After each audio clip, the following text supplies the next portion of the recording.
Do you want to start a thriving real estate career, but don't know where and how to start? Do you want to become a successful realtor or investor, but lack the required knowledge and skills? Gear yourself up with the best and actionable advice here on the Real Estate Rundown.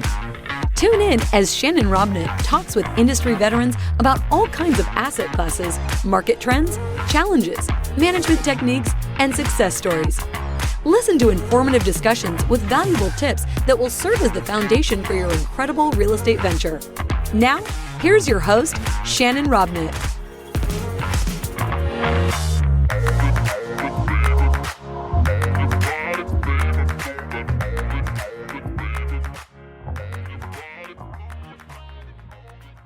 Hey everybody, you're going to want to tune into episode 262 of the Real Estate Rundown, where we take the time to talk to our buddy Tony. And Tony is going to tell us all about what it takes to have a consumer mindset. See, Tony Andrews has been in this business for a while, and he understands a few things. He understands how to analyze the market for rental demand, right? How to have customer service mindset that builds relationship, and how to create an environment that provides amenities that are good for the renters. So if you want to know more information like that, you're going to want to tune into the Real Estate Rundown where Tony and I break that down and bring that information to you, our listeners. Hey guys, welcome to the Real Estate Rundown. I have the great honor today of interviewing my man, Tony Andrews, who is coming to us all the way from Fort Collins, Colorado. Tony, welcome to the show. Thank you so much, Shannon. Appreciate you having me.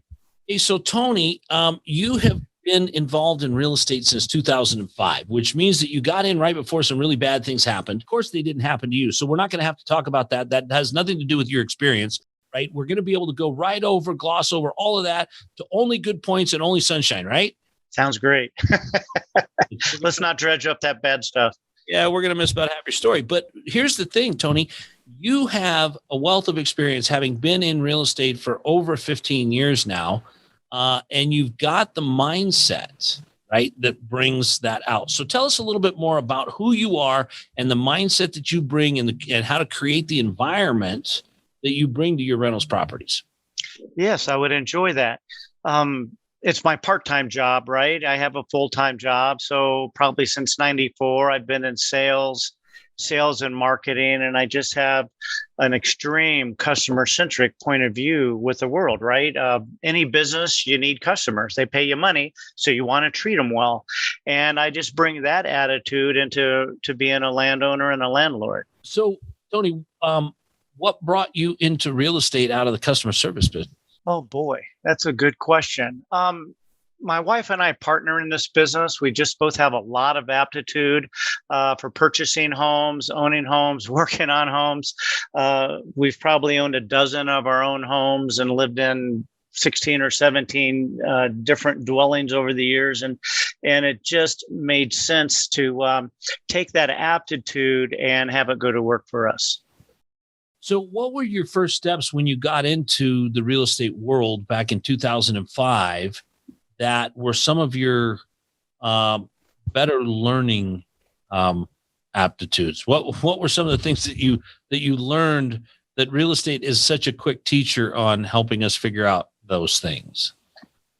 Yeah, I think what a lot of us do. Let me back up a second. I had a false start opening a restaurant before that, and I started to learn what not to do. And if I would have done that correctly, I would have had more money. I would have partnered with people that had been successful in it. I would have had the right types of brokers and mentors in that process. And I guess maybe I'm not the sharpest learner in the world because I made a lot of the same mistakes when I got into real estate. I think back in 2005, I learned a lot of what not to do. I thought, let's buy a cheap house and let's fix it up and get in that lower rent area where people have to rent and they don't have a choice. I did not screen renters properly. I did not get legal people. I didn't have mentors. I just thought, oh, I know everything and I can do this on my own. So what'd you prove, Tony? Well, everything, and then you couldn't do it on your own without some help? I couldn't do it on my own. I got lucky. I decided to get out of it. I said, and to boot on top of that, I was living in Illinois at the time and buying houses in Arizona, thinking I was going to end up there. So on top of all the other stuff I did wrong, I was a long distance landlord, which I think was another fatal mistake. And so I just got out of it. And I got real lucky that my choice to do that was right before the crash hit. So I didn't take a big loss. I kind of washed out even on that, and walked away from it. And then when we got to Colorado, it was time to do it again. Well, Tony, but let's talk about that for a minute, because the reality is, at the beginning of your conversation, you identified all the things that you were doing that you thought you were doing right, that you later found out you were doing wrong. That is probably about half of what my listeners are doing, right? You're buying the least expensive property you can find, thinking that the lower the entry point, the better the learning curve is going to be. And then you said you were fixing them up yourself. You weren't screening your tenants. You were doing all of this yourself because you're saving money that way. And then you weren't using a property management company, because all the property management company does is collect your money, and they don't provide any value. I mean, what was it in those supposed truths, right, that you learned that they weren't? And I mean, what brought that to light? I mean, let's start with the cheapest property you could buy. Why is that a myth you should avoid? Well, not only did I do that myself, but I've seen, and I still have friends that still do it.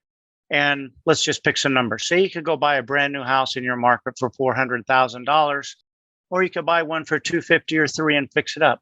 Well, it's going to take you $100,000 to fix it up, and it's going to take you 6 or 9 months. And so at the end of 6 or 9 months, you're at the same place you would have been had you just spent that $400, but now you lost out on 6 to 9 months worth of rent. Plus, don't forget, you lost out on 6 and 9 months worth of vacations. You didn't have to go see the in-laws at all. I mean, there's a lot of benefit to that, right? I mean, if you like smashed fingers and splinters, right? I mean, that's, to me, there is absolutely nothing worse than a home improvement project. I hate home improvement projects, right? Some people look at that and they go, oh, look at the fun we could have, right? I get nervous watching HGTV because I don't know if they're actually going to get it back together before the 30 minutes is up, right? That's right. No. But those are very good points, and people don't realize the time value of money, right? They don't look at what their time is worth. If you would have gone and put all those hours in at your day job, what would that have added up to? Plus, you'd have been getting rent. Your $300,000 property went up 10%, but so did your $400,000 property. So you'd actually probably made an extra 10 grand there. You'd have had all your nights and weekends back, or you could have traded that time for money at the JOB you have. There's a lot of things there that people don't consider. So now we're going to assume that you fixed all those habits. You don't have any of those bad habits now, right? Correct. No tendencies, no nothing, right? How did you go about fixing all those habits? You got out of the real estate. Your timing was impeccable. You came to Colorado. You decided it was time to do it again. What did you do differently, and what is the success you've seen from that difference? I hate to say this, but one of the best things I did was get a little lucky. And that was moving to a really hot market in Fort Collins, Colorado.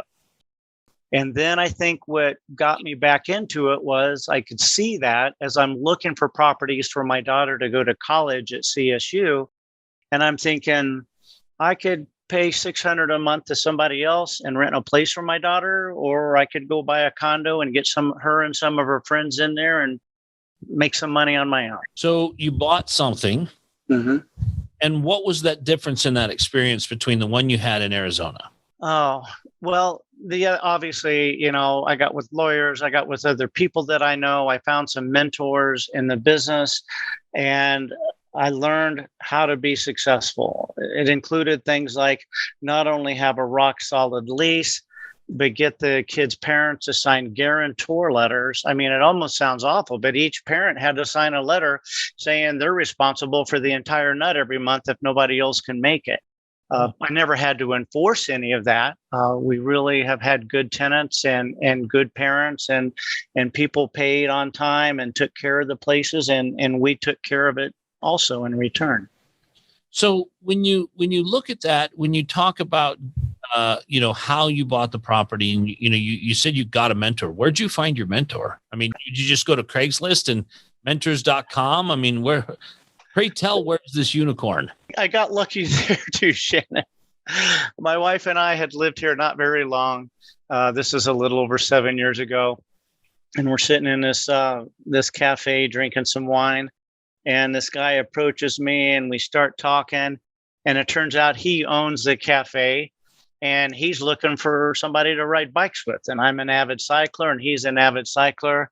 And we had been cycling and hanging out together for a little over a year when I found out he's not just a restaurant owner. He runs his own real estate company and has quite a few rentals that he owns and manages. And so I start picking his brain a little bit. And he really likes my wife and I. He's in a position where he doesn't have to work with too many people, but he really enjoyed helping make us successful.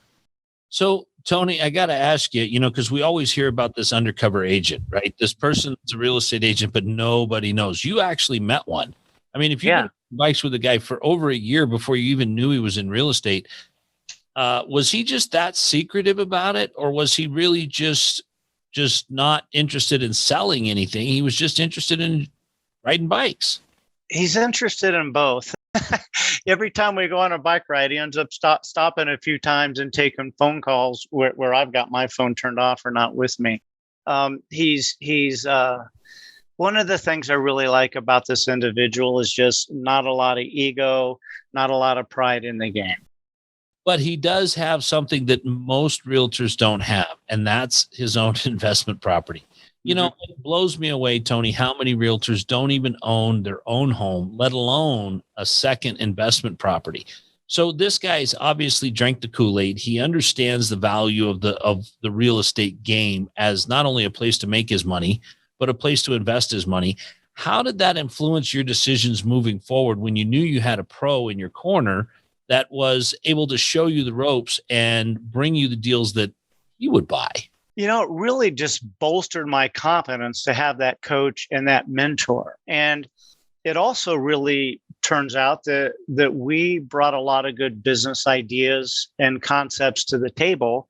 So it wasn't really just a matter of him telling us what to do, but they were really good conversations where we would kind of meld our ideas together and talk about the pros and cons and what results could possibly come from those. That's always awesome when you're able to influence or be a part of the conversation, contribute from a different perspective. Because, I know that I'm fourth generation realtor, right?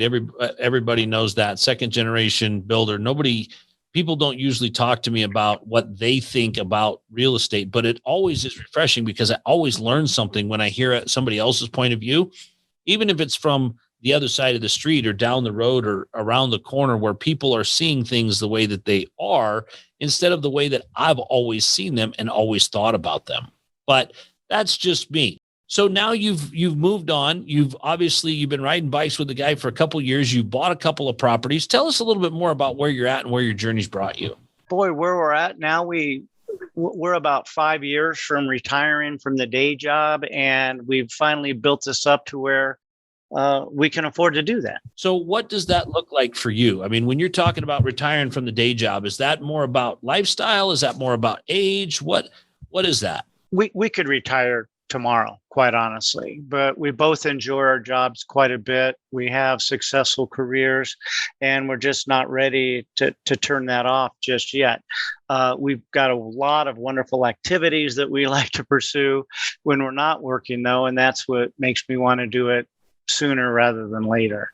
Yeah. From a money standpoint, we've got 8 homes now, and they will replace the income that we get from both of our day jobs. So it will kind of just stay level set at that point. So you're not planning on expanding past the 8? I'm really not. So you're a real estate investor, not a real estate nut.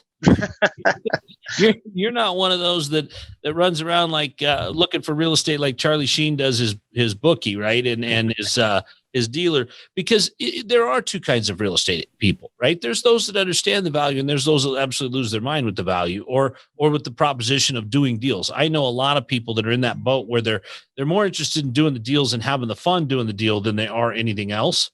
But there's also those that understand what it does. It can provide the cash flow that you're looking for to step into the next phase of your life, step into the next chapter of your life without having to be tied to the JLP. So that's going to be what it does for you. Now, what does that look like for you, having spent your career in sales? What does that do when you talk about it from the tenant side? When you're talking about how you serve your tenants, how are you doing that with a different mindset than most people do? My mindset is you're paying us a crap ton of money to rent this home and live in it. And my customer service attitude is I want to make sure you get the value for your money. So if there's an issue with the house, if there's a problem, if the neighbors are upset, even if you get a letter from the HOA, I want to know about it. I want to help talk to them. So I take care of things instantly. And I had that good business relationship because they see me doing things for them that they've never experienced from a landlord. Now they're open and willing to come to me and, hey, this happened or that happened. Great. Thanks for letting me know. I'd rather fix it sooner rather than later. And believe it or not, typically when that happens, heck, it's been fixed. I don't wait till the end and take deposit money out. I don't recall ever keeping deposit money from any of my tenants because of this. So do you think that the customer service attitude makes your tenants stay longer? I do. I really do. And how does that affect your bottom line at the end of the day? Well, it's expensive to move tenants. It's also expensive to take care of every problem they call and complain about. Well, that's true. I mean, there's got to be some reasonableness to the problem. I have a priority list. I go through them. If they can't cook or they can't get hot water, that's a 24-hour emergency. And then other problems get knocked down on that priority list. But let's jump to one other topic. When I first moved here 7 years ago, I heard about somebody buying a brand new house down the road to own as a rental. And I thought, that's crazy. Who would do that? And then I thought, why did I think that? And now I'm that crazy person. Now that's what I do. I mean, my whole goal is to hit the easy button. So we just, out of all the homes we have, 4 of them, we purchased brand new construction. And they're higher end homes. So you kind of get a higher end tenant, the type of person that, is smart. They work hard for the money. They take care of their stuff. And that's hitting the easy button for me. And, I couldn't agree with you more. I mean, we build and develop all new product as well, because I understand that, if you buy a 15-year-old house, they may have just replaced the water heater, or you may just replace the water heater, or the water heater might last another 10 years. But at some point, you're going to begin to replace that thing. It's kind of like the argument between a new and a used car, right? Everybody loves the new car smell, right? But then you have the payment. Or you could go with the old car smell that smells like, you might have last week's chicken bake hiding somewhere under the seat, but there's no car payment for it. But the U-joints are going out and the tires need to be replaced. And so it really does depend on what you want. And I really honestly couldn't agree with you more, Tony, that there is an easy button on rentals and buying a house that doesn't nickel and dime you. You just pay it all up front, and you actually get the bank to become your partner in that, because they'll front you all the money to buy all new stuff. Just ask them. They'll pre-approve your loan, right? You go in and you buy it for $400 instead of the analogy where you bought it earlier in the show at $300 and it cost a bunch of money to get it done. And then you're constantly giving up your part, because see, the bank, you're hitting on such a great point here, because when you get your $2,000 in rent, the bank doesn't say, hey, that's great, but since you had the hot water heater go out and that was $500, only pay us a portion of that payment, right? It never that would be nice like that. Don't you wish you could call your banker up and say, hey, listen, I'm just going to connect you with my tenant. He can explain what I did and you can then take it off the loan. I don't have to deal with that, right? But that's really what buying new does. Buying new puts you in that position where now you're putting a 30-year mortgage on a product that's actually going to last 30 years, right? Exactly. You're going to actually be able to go from one to done on this thing, make all the payments on time, just like you promised, and have it keep going. So give us another example of another thing that you've learned that puts things on the easy button that makes Tony's life really easy and makes him look like a genius to his wife. Yeah. Another thing lately is Zillow. I really did not like Zillow too much in the beginning, but they've made a lot of good enhancements. So again, the easy button is I advertise a place on Zillow, it automatically goes to 4 or 5 other websites that people are looking at. And again, I'm in that hot market. So when someone sends me an email saying, "Hey, I want to look at that house," I say, "Great. Fill out the application on Zillow. I'll analyze it and see if you're a good potential applicant, and we'll go look at it." Instead of showing it to 50 people and 40 of them, there's no way they could have actually rented it. Right.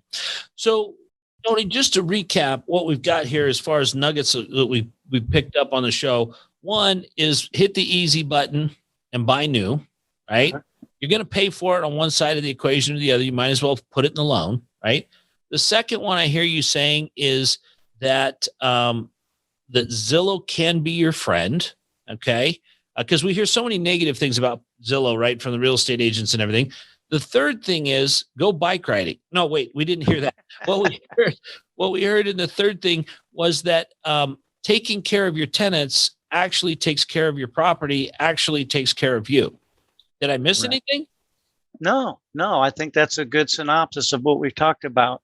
The last lucky thing I did recently before COVID, we decided let's not make all of our rentals for college kids, even though that was our original thrust of what to do. And again, just like I got lucky and sold before the crash in 2007, 7 of 8 of our homes have families in them. So only one went empty when they shut the school down. Nice. You know, I always say I'd rather be lucky than good any day. So, Tony, we just want to thank you for coming by the Real Estate Rundown. Thanks for being with us today, guys. Thanks for tuning in to the Real Estate Rundown. Don't forget to like, share, and subscribe to the Real Estate Rundown on Podchaser, Spotify, iTunes. You know the drill. We're everywhere you want to get your podcast, Phil. And when you subscribe to that, you'll get your automatic updates. You can find us on Instagram and YouTube. Leave us a review. We'd love to hear your feedback. Thanks again, Tony, one more time for coming on the show. We really appreciate you, man. My pleasure, Shannon. Thanks for having me. That's a wrap for today's episode of the Real Estate Rundown. Let these newfound strategies pave the way to start a successful career or a profound rebranding. If you loved everything you have heard, listen to more conversations at www.shannonrobnett.com. And be sure to leave a rating, share it with your friends, and subscribe. Until the next episode.